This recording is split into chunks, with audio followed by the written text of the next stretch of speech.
All right. Welcome to the Jack Attack Show, episode 7. We are ripping and roaring. Like I said, I wish I could be doing more of these consistently. The last one was 2 months ago during Super Bowl weekend. And, at least it's a lot better than 5 months, 6 months hiatus. And then here we are. So the 2 months hiatus, better. We're getting better of more consistency. Today on the show, we're going to be talking about the Lakers. They're up 1-0 on the series. We're going to be talking about the Colts draft. We're going to be talking, and then we'll throw in how other teams did in the draft as well. With the Colts too. So we'll talk about some things that have really grinded my gears in form of the Lakers, and then just how it's just nowadays it's just very lazy to talk about certain things in regards to the Lakers. It's this one thing, and people talk about it consistently. Like, you can talk about other things, I promise you. I've heard this for about 4 years now, this one thing. And we'll get to that. That's what we call T's in the business. So, without further ado, let's go on and talk about this game, Game 1. They did beat the Grizzlies in the first round, 4-2. They were just too much for the Grizzlies. Yesterday was Game 1, the Western Conference semis. And the Lakers played well. It was a funny moment. My friend comes off of work, off of a second shift. So he's not really knowing a lot that's happening. I am. I've watched the whole game. I wanted to go to sleep, but I was just too jazzed. My whole rating scale is, I could fall asleep for the play-in, but I'm probably not doing it for round 2. So I definitely was too amped to fall asleep to that Laker-Warriors game, and he calls me, and he's so excited, and he's so amped up, and he's like, "Yeah, we did it!" And I'm like, "Did what?" We were pretty bad. Don't get me wrong. I'm always excited when the Lakers win, but I'm also going to be honest and forthright and tell you guys what's going on. The Lakers, look, don't get me wrong. The Lakers played a very admirable opponent, but at the same time, we need to understand that when we're at a certain point in the game, we need to finish them, Mortal Kombat style. You have them on the ropes, let's, take the head off and go. Sorry if I was being a little gruesome there, but you need to end it. The Lakers were up, I believe, either 10 or 12 points 4 minutes to go. And it was a lot of missed shots. Now, the execution on a couple of those shots were decent. They just didn't fall. But in doing so and not getting a lot of offensive rebounds and doing all of that, you let the Warriors get back and made it a game. So as my friend is all excited about this, I'm like, whoa. We could have played a lot better. We could have played a little crisper down the stretch. We could have done this and done that. We have to really, the second round and then on in the playoffs, you really have to be on your game at all times. Now, the Lakers weren't yesterday. They probably played a B- game. I'll be honest with you. They did not play an A game. I played A- or an A. And you can kind of take that as like an extra win in a way. Like, whoa, we didn't even play our best and still won. So in that perspective, yes, I am excited in a way. But on the other hand, I'm like, okay, we can't continue to do this frequently, not close out games, and still think we're going to win, because that's just not going to happen this late in the stage, like, at all. Any team, that's not just the Lakers, the Knicks, the Heat, Boston, any team. If you're not closing out games, you're not winning games. That's just simple as that.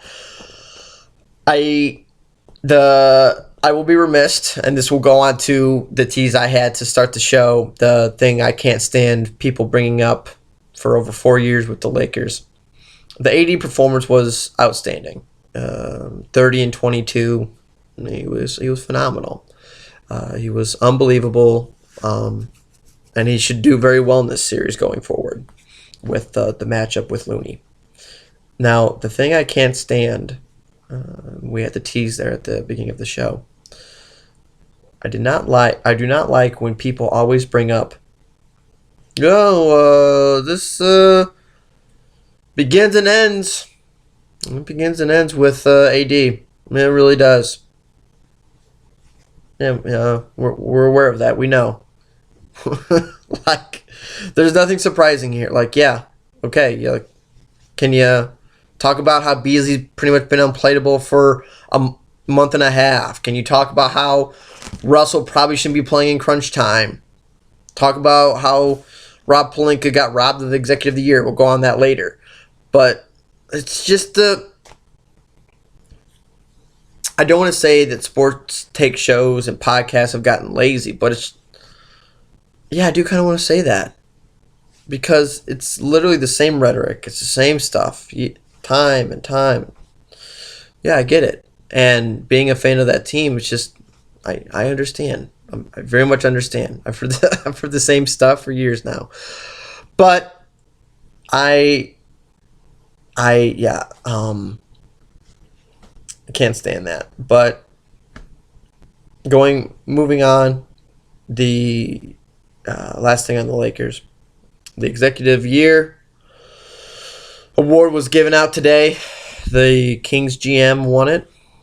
I guess he did a good job. I don't know. They're at home in Cabo, or booking their flight to Cabo. I wouldn't know how good of a job he did.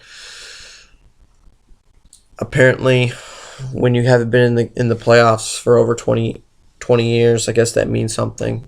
But Rob Pelinka finished 20th in GM voting. Or, no, sorry, I apologize. 11th in Executive of the Year voting. What? I guess, but it really doesn't make a whole lot of sense to me why he's 11th with the incredible moves and acquisitions he made in the trade deadline to make this team what it is currently. If you want to harp on Pelinka, okay, Beasley has been playable for a month and a half, but at the same time, he had to get something for Westbrook, package him, and Beasley just happened to be one of the, not the greatest pieces.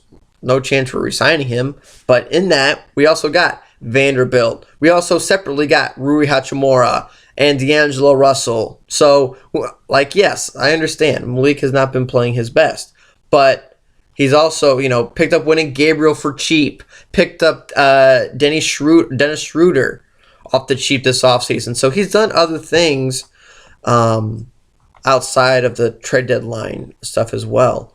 So I just thought that was kind of a eyebrow raise. Like, 11th. Like, there's 10 other GMs better than him right now. Interesting.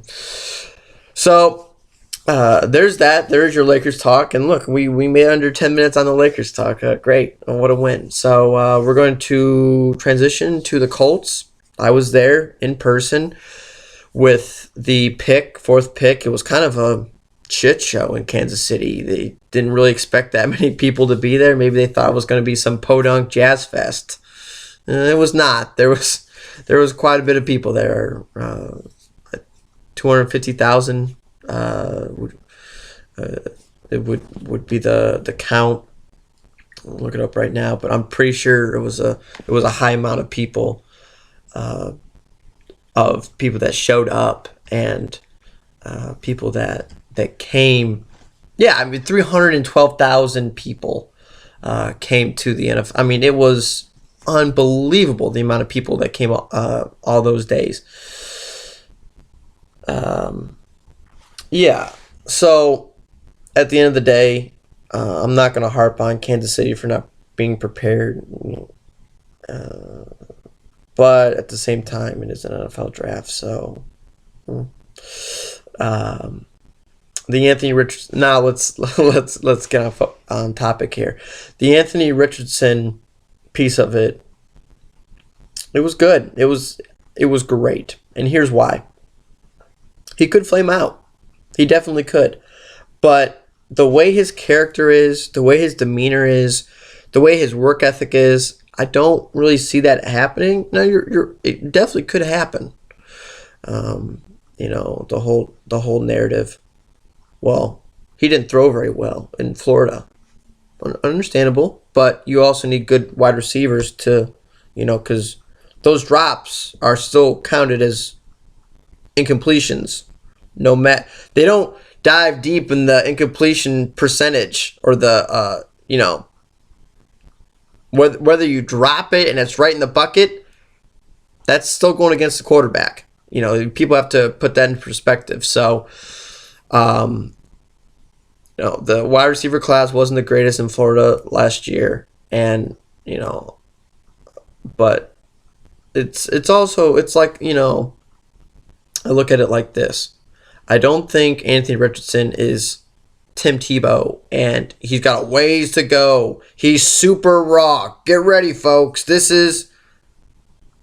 don't think that's necessarily true. I don't think it's necessarily true that, we have this polished gem getting ready to rip roar the league by storm, and he's not raw at all, and, something like what's a good example? I don't really pay Manning, but he threw 27 picks his rookie year. I guess that's a good example. Dan Marino came firing out of the gates. He's not like one of those. I would say he's somewhere in between, more on the raw side, but I don't think he's a tarnished product. I think you can work with what you have and to mold. Shane Steichen, what I keep on bringing home is he worked with Jalen Hurts, who had the tools, but he was a little raw coming out of Oklahoma / Alabama. Understandable. Worked with them and made the Super Bowl last year. A couple plays away from winning it. And then, now, I've said this multiple times. I am not calling, by any means, Anthony Richardson Jalen Hurts. I'm not. Because those are just lofty goals and expectations. And he's taller than Jalen Hurts and might actually be a little faster than him. I'm not quite sure. The highest side comps I've seen is Cam Newton. We'll wait and see on that. But it's exciting. It gives you something to be excited about as a Colts fan. And just a fan of football in general, because you don't know where he's going to go. But in essence, that's just the fun thing about football is that's what's exciting about it. You want to wish the best for him, and I think he's going to do really well in this league. I really do. We have a nice weapons core. We did get another one from UNC, Downs, who's like a little small, slack guy, 5'8". Don't quite love his speed at 4'5'6", being that small. My whole thing is like, if you're small, you should be blazing fast. He's not quite that blazing fast, but he should be pretty good with Anthony Richardson. I thought the class overall was good.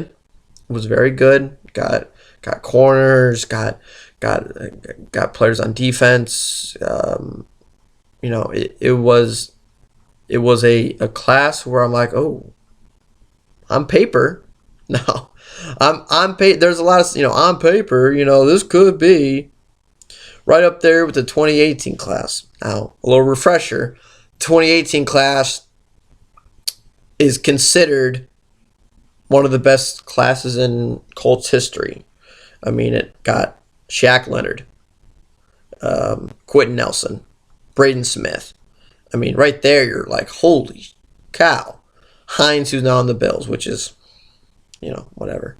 But I mean, even in the late rounds, you still got players too. I believe Zaire Franklin was in that draft too, and he's a starting linebacker too. So I mean, it was just an unbelievable draft class that the Colts had in 2018, and I can see shades of that.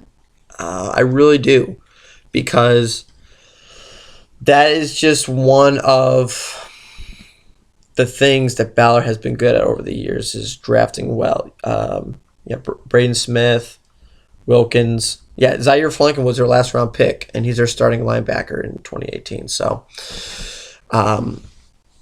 it just goes to show you how good Ballard can draft. Now, we've all seen him draft well. He has to put it together and rock and roll. The Colts are currently projected at 6.5 wins.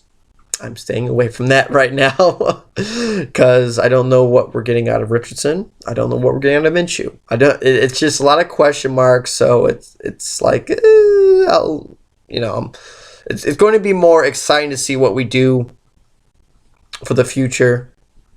This is a nice year of, I'm not going to say rebuilding. I'm going to say this is a nice year to retool, to work in the quarterback and see what we have. We're not going to throw him off the middle of the road if he's bad, because you have 5 years to make the decision. But you do kind of figure out within like 2 years. I mean, Zach Wilson's already gone, and he played 2 years. Gone. Boom. Bye. So you NFL team figure out pretty quickly if you have it or not. So it just determines on the Chargers picked up their 5th-year option on Justin Herbert. Why?